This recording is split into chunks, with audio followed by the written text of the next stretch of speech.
Di buku sejarah cuma dituliskan jalannya. Jalan Pegangsaan Timur nomor 56. Masya Allah. Apakah proklamasi dilakukan di jalan?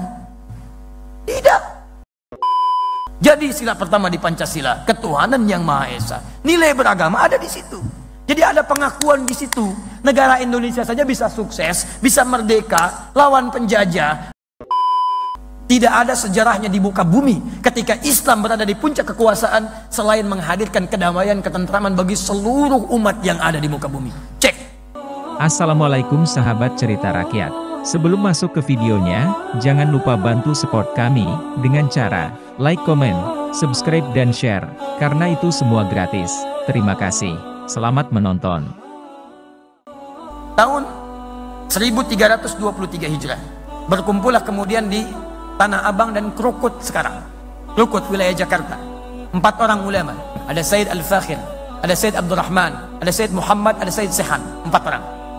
Kumpul di situ merumuskan. Kita ini kenapa ya? Sudah 300 tahun kurang lebih. Kita tidak bisa mengatasi penjajahan Belanda. Kalah terus. Apa yang kurang?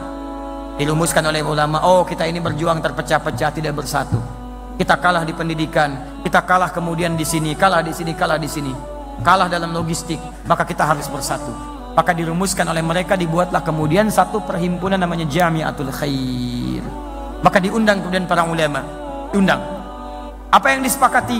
Kita harus sepakat bikin pendidikan yang berkualitas, bersatu dalam hal ekonominya, perdagangannya, bersatu dalam hal ilmu politiknya.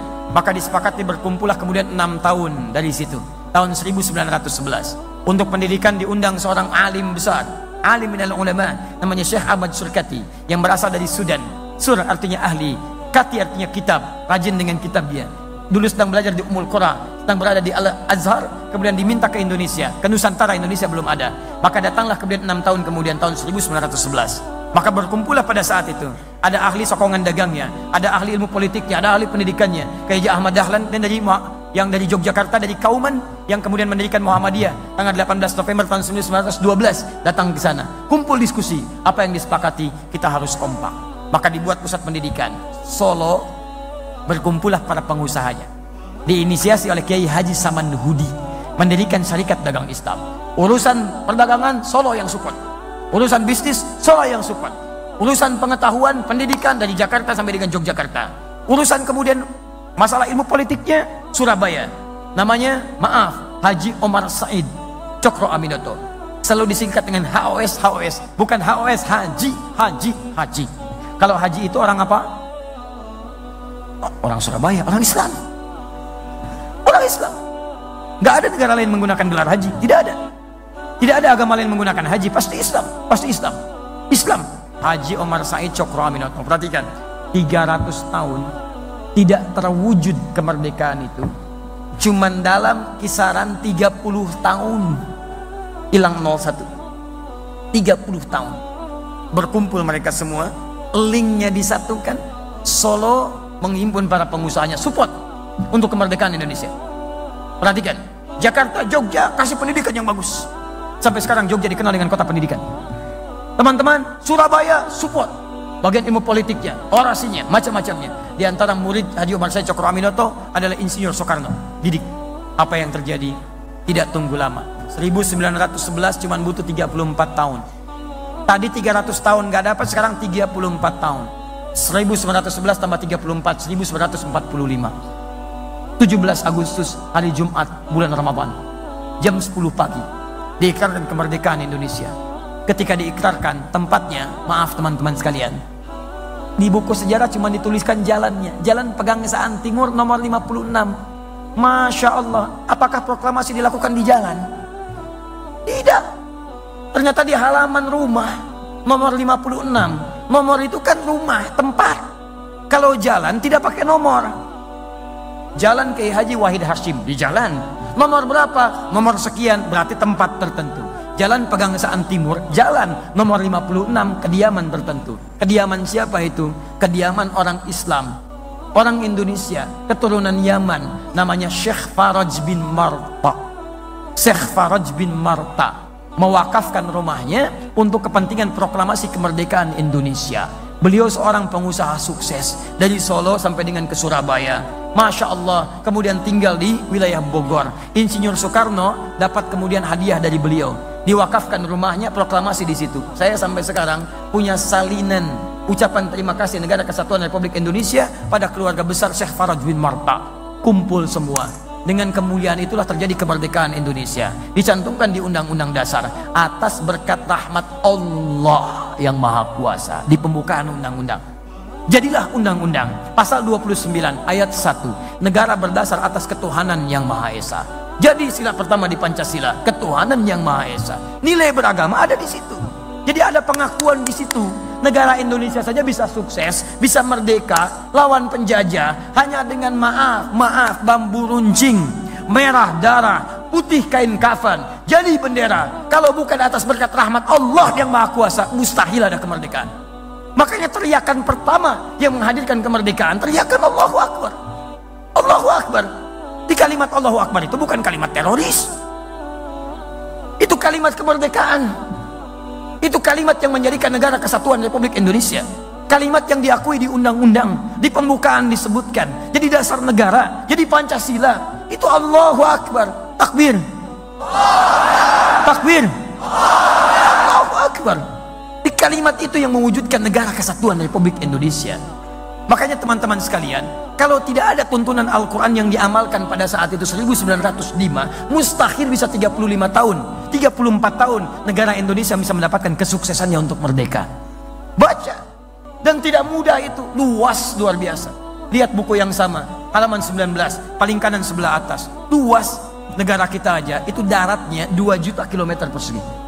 Lautannya 3.200.000. Kalau dikumpulkan Eropa semua kumpul, belum sampai menyamai Indonesia. Satukan Perancis, Belanda, Spanyol, Belgia, itu maaf, belum cukup untuk menjadi Indonesia. Luas. Pulaunya 13.677 pulau. Belum termasuk Pulau Gadung, Pulau Gebang, Pulau Mas dan sebagainya. Luas.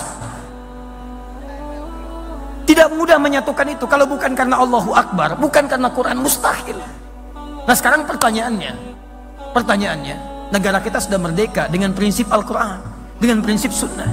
Dibawa bahkan utusannya ke Yogyakarta. Silahkan cek di Museum Yogyakarta. Utusan dari Turki datang menyampaikan 2 sifat. Satu bendera warna hitam dengan bertuliskan La ilaha illallah sebagai perlambangan Ka'bah, manhaj Al-Quran.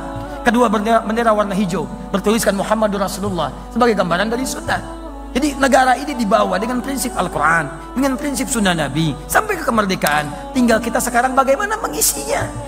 Masalahnya ada kalangan-kalangan tertentu dari dulu, dari kalangan orientalis, dari kalangan orang-orang yang tidak suka Indonesia mencapai kemerdekaannya. Mereka tahu sumbernya dari Quran, mereka tahu sumbernya dari sunnah. Makanya antum dijauhkan dari Al-Quran dan sunnah.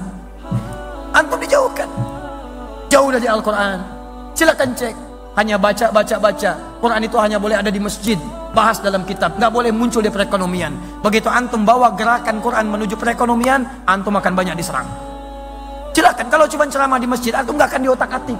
Tapi ketika antum kumpul, orang Islam pengusaha kumpul, ayo kita masyarakatkan nilai-nilai Qurani dalam masyarakat perdagangan kita. Jauhi riba, jauhi ini, jauhi itu. Bikin misalnya supermarket yang baik, bikin ini yang Islami, baru antum akan disoal. Islam di masjid nggak akan disoal. Tapi kalau nilai Islam dibawa ke politik, antum bawa politik Islami yang jujur, yang baik, hindari korupsi, antum akan disoal di situ. Silakan cek. Bawa ke manajemen, antum akan disoal di situ. Kenapa? Karena mereka takut orang-orang Islam itu akan bangkit, mendapatkan nilai keislaman, memberikan pencerahan untuk dunia. Tidak ada sejarahnya di muka bumi ketika Islam berada di puncak kekuasaan selain menghadirkan kedamaian, ketentraman bagi seluruh umat yang ada di muka bumi. Cek. Islam berjaya di Spanyol, Yahudi ternaungi, Nasrani ternaungi, agama lain ternaungi. Islam berjaya di Nusantara, dengan Hindu nggak ada masalah, dengan Buddha nggak ada masalah. Yang ada masalah ketika Portugis datang ke sini tahun 1511 lewat Selat Malaka, diberikan mandat oleh Paus Alexander yang ke-6 tahun 1494. Setelah itu terjadi perjanjian Tordesillas, bumi dibagi 2, bagi 2 sama Paus. Ya, yang barat, yang timur. Barat Spanyol, timur Portugis. Datang dia, nyasar dulu sampai ke Goa. Balik lagi ke Portugal. Dia hire seorang bernama Ahmad bin Majid, navigator muslim. Tolong arahkan saya kepada pusat rempah-rempah. Datanglah kemudian sampai ke Selat Malaka. Begitu datang ke Malaka, yang dibawa senapan. Anda kalau nggak mau ikut saya, eksekusi. Maka apa yang terjadi?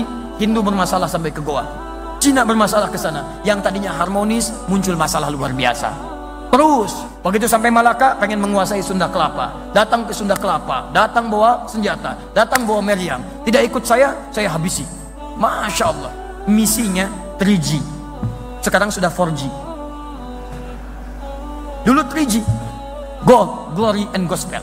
Begitu datang bukan cuma gold, kuasai rempah-rempah emas, glory, bawa kemenangan, ekspansi. Lihat, dulu Islam datang cuma membuka fatah, tidak mengekspansi. Yang mundur, maju. Terbelakang, jadi paling depan. Punya pengetahuan Islam. Lihat, masuk ke Spanyol, berjaya. Masuk ke Palestina, berjaya. Masuk ke Nusantara, berjaya. Nggak ada yang diusir, biasa aja. Cuman ahli sejarah belakangan, maaf, merubah nilai sejarah itu sehingga anak-anak sekarang tidak tahu. Perhatikan anak-anak zaman now tuh, ketika mereka belajar tentang sejarah, jauh. Coba lihat, uang 1000 itu, di uang 1000, siapa yang tergambar dulu di uang 1000? Kapiten Patimura. Siapa nama aslinya? Thomas Matulesi. Dari mana antum tahu Thomas? Kalau disebutkan Thomas, yang terbayang apa? Oh, jangan langsung ke situ aja. Thomas bisa kereta-keretaan, mobil-mobilan, kan?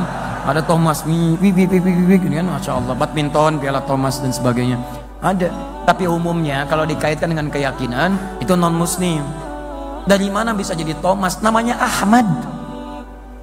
Jauh-jauh Ahmad jadi Thomas. Namanya Ahmad Lusi. Seorang kiai, punya pesantren, berjuang melawan ekspansi, sampai kemudian dieksekusi. Kok tiba-tiba jadi Thomas? Dari mana Ahmad jadi Thomas? Teman-teman sekalian coba cek lagi. Sejarah kita itu banyak yang tertukar. Ada putri yang tertukar, ada menteri yang tertukar, ada sejarah yang ditukar. Itu masalahnya. Karena kita nggak belajar sejarah dengan benar, kita sudah sejarahnya dipalingkan, Qurannya dijauhkan. Coba silakan cek. Kenapa para ulama berjuang di Jakarta? Karena dulu saat Portugis datang ke Jakarta menguasai, itu kemudian Sunan Gunung Jati, Syarif Hidayatullah menugaskan menantunya. Namanya Fathullah. Fathullah yang menikah dengan anak perempuannya Sunan Gunung Jati. Sunan Gunung Jati itu anaknya dari Syarifah Mudaim. Syarifah Mudaim itu menikah kemudian dengan Syarif Abdullah. Syarif Abdullah itu orang Mesir, seorang ulama. Ya tinggal kemudian di Mesir selama 20 tahun melahirkan Syarif Hidayatullah. Pulang ke Gunung Jati, bertemu dengan kakeknya Prabu Siliwangi, namanya Menarasa. Dikenal dengan Pak Menarasa, kenal dengan Prabu Siliwangi. Menikah dengan Nyai Subang Larang, melahirkan 3 orang anak. Anak pertama Abdullah Iman atau Walang Sungsang lahir tahun 1423. Anak keduanya kemudian dikenal dengan Rara Santang, lahir tahun 1426. Anak ketiga Raja Sengara lahir tahun 1427. Ketika balik lagi kemudian ke Gunung Jati, punya 2 orang anak, laki-laki namanya Muhammad, perempuannya menikah dengan Fathullah, dikenal dengan Fatahillah. Portugis menyebut dengan Valetehan. Ketika Jakarta, saat itu belum Jakarta namanya, baru Sunda Kelapa, dikuasai oleh Portugis, datang ke situ, hantam sana sini, ditugaskan, kamu berjihad ke sana, jihad, buka Jakarta, bebaskan, ambil wudhu, sholat, himpun pasukan, datang, hari Jumat selesai, di bulan Juni, teman-teman sekalian, 1527 datang ke situ, selesai Jakarta, lalu bersyukur kepada Allah. Saat bersyukur itulah kemudian mereka ingat Quran surah ke-48 ayat pertama, Inna fatahna laka fatham mubina, fatham mubina. Dirubahlah kemudian Sunda Kelapa Batavia menjadi fatham mubina. Fatham mubina kalau dalam bahasa lokal disebut dengan Jayakarta, disingkat jadi Jakarta. Di nama Jakarta itu bahasa Al-Quran. Sampai sekarang hari jadi Jakarta itu, hari jadi yang diperangati, itulah hari pertama kali Jakarta dibebaskan oleh Fathullah dari kungkungan Portugis. Itu teman-teman sekalian, itu kalimat-kalimat Allah. Jakarta dibuka dengan kalimat Allah, Indonesia merdeka dengan kalimat Allah. Kalau ingin sukses, kalimat Allahnya bagaimana? Kembali ke Quran. Maka saatnya antum sekarang kumpul, keluarkan ayatnya, keluarkan hadisnya. Kita harus bantu negara kita untuk bangun dari tidur yang dalam. Jadi antum gak usah macam-macam lah, kita bantu aja negara kita ini. Sebab yakin kalau semua kembali kepada Quran, negara ini akan tenang kehidupannya. Antum tidak usah merubah dasar negara, sudah bagus, orang tua kita sudah membuat itu. Gak usah rubah macam-macam, kita tinggal isi dengan nilai-nilai Quran.